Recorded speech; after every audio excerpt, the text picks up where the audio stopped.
अगर एसएचओ इस कांस्टेबल को छुट्टी देने के लिए मान जाता तो इस कांस्टेबल की जिंदगी यूं बिखरती ना। इस कांस्टेबल के घर एक नया मेहमान आता, इस कांस्टेबल की जिंदगी में खुशियों की भरमार होती जो अब यूं मायूसी में बदल चुकी है। इस कांस्टेबल ने जहां अपने घर में खुशियां मनानी थी, अब वहां पर लोग रो इसलिए रहे हैं क्योंकि इस कांस्टेबल की पत्नी और उसका होने वाला बच्चा दोनों अब इस दुनिया में नहीं रहे।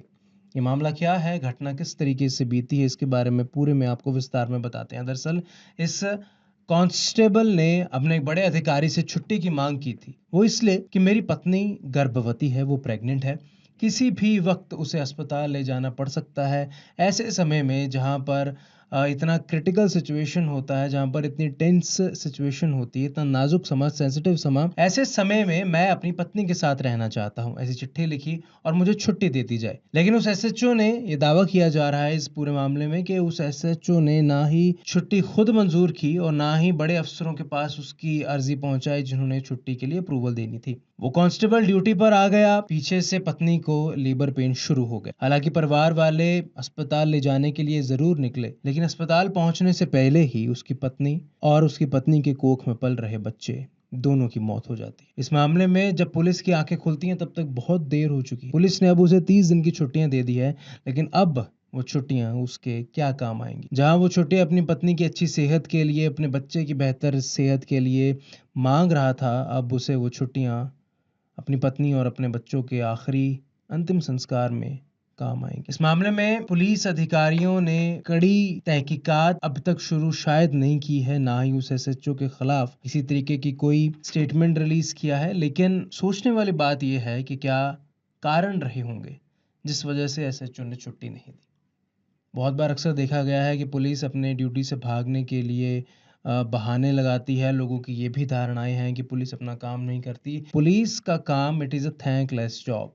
उनको दिन रात काम करना पड़ता है, 24 घंटे उनकी ड्यूटी होती है। ऐसे में आम लोग पुलिस से हमदर्दी रखना तो दूर, उनको गलत गलत नामों से बुलाते हैं। लेकिन फिर भी इस मामले में अब ये भी देखने लायक है कि क्या वाकई पुलिस अधिकारी ने जानबूझकर छुट्टी नहीं दी, या फिर इसके पीछे की असल कहानी कुछ और है। जनता जनार्दन बहुत बड़ी जज है, बहुत बड़ी क्रिटिक है। जनता इस मामले में क्या सोचती है, जनता से मेरा यही दरख्वास्त है, यही एक इच्छा है कि जनता इस पूरी घटना को किस तरीके से देखती है।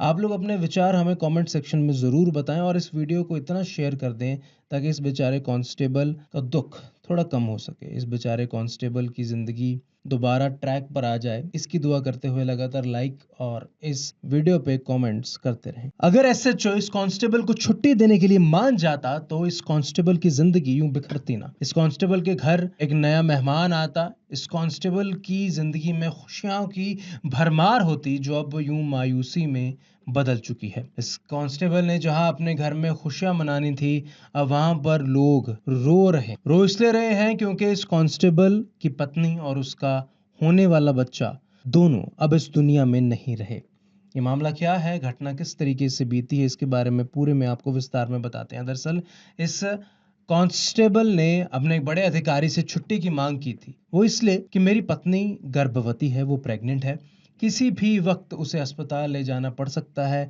ऐसे समय में जहां पर इतना क्रिटिकल सिचुएशन होता है, जहां पर इतनी टेंस सिचुएशन होती है, इतना नाजुक समा, सेंसिटिव समा, ऐसे समय में मैं अपनी पत्नी के साथ रहना चाहता हूं, ऐसी चिट्ठी लिखी और मुझे छुट्टी दे दी जाए। लेकिन उस एसएचओ ने, ये दावा किया जा रहा है इस पूरे मामले में कि उस एसएचओ ने ना ही छुट्टी खुद मंजूर की और ना ही बड़े अफसरों के पास उसकी अर्जी पहुंचाई जिन्होंने छुट्टी के लिए अप्रूवल देनी थी। वो कांस्टेबल ड्यूटी पर आ गया, पीछे से पत्नी को लीवर पेन शुरू हो गए। हालांकि परिवार वाले अस्पताल ले जाने के लिए जरूर निकले, लेकिन अस्पताल पहुंचने से पहले ही उसकी पत्नी और उसकी पत्नी के कोख में पल रहे बच्चे दोनों की मौत हो जाती है। इस मामले में जब पुलिस की आंखें खुलती हैं तब तक बहुत देर हो चुकी है। पुलिस ने अब उसे 30 दिन की छुट्टियां दे दी है, लेकिन अब वो छुट्टियां उसके क्या काम आएंगी। जहां वो छुट्टियां अपनी पत्नी की अच्छी सेहत के लिए, अपने बच्चे की बेहतर सेहत के लिए मांग रहा था, अब उसे वो छुट्टियां अपनी पत्नी और अपने बच्चों के आखिरी अंतिम संस्कार में काम आएंगे। इस मामले में पुलिस अधिकारियों ने कड़ी तहकीकात अब तक शुरू शायद नहीं की है, ना ही उस एसएचओ के खिलाफ किसी तरीके की कोई स्टेटमेंट रिलीज किया है। लेकिन सोचने वाली बात यह है कि क्या कारण रहे होंगे जिस वजह से एसएचओ ने छुट्टी नहीं दी। बहुत बार अक्सर देखा गया है कि पुलिस अपने ड्यूटी से भागने के लिए बहाने लगाती है। लोगों की ये भी धारणाएं हैं कि पुलिस अपना काम नहीं करती। पुलिस का काम it is a thankless job. उनको दिन रात काम करना पड़ता है, चौबीसों घंटे उनकी ड्यूटी होती है। ऐसे में आम लोग पुलिस से हमदर्दी रखना तो दूर, उनको गलत गलत नामों से बुलाते हैं। लेकिन फिर भी इस मामले में अब ये भी देखने लायक है कि क्या वाकई पुलिस अधिकारी ने जानबूझकर छुट्टी नहीं दी, या फिर इसके पीछे की असल कहानी कुछ और है। जनता जनार्दन बहुत बड़ी जज है, बहुत बड़ी क्रिटिक है। जनता इस मामले में क्या सोचती है, जनता से मेरा यही दरख्वास्त है, यही एक इच्छा है कि जनता इस पूरी घटना को किस तरीके से देखती है। आप लोग अपने विचार हमें कमेंट सेक्शन में ज़रूर बताएं और इस वीडियो को इतना शेयर कर दें ताकि इस बेचारे कांस्टेबल का दुख थोड़ा कम हो सके, इस बेचारे कांस्टेबल की ज़िंदगी दोबारा ट्रैक पर आ जाए। इसकी दुआ करते हुए लगातार लाइक और इस वीडियो पे कमेंट्स करते रहें।